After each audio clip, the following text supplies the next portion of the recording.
Kisahnya viral beberapa hari terakhir ini, kabar membahagiakan kini menghampiri Vicky.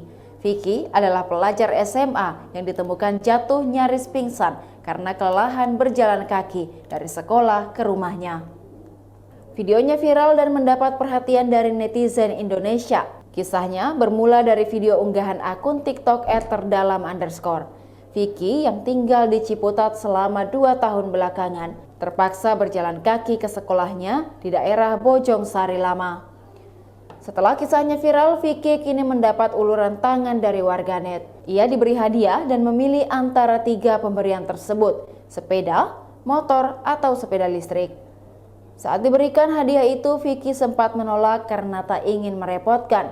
Namun setelah dibujuk, Vicky memilih sepeda saja. Saat ditanya alasannya tak memilih motor, Vicky mengaku nanti tak punya uang untuk beli bensin dan perawatan motor. Ia pun memilih sepeda saja.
Demikian Tribun Hot News kali ini, saksikan berita lainnya hanya di kanal YouTube dan Facebook Tribun Timur.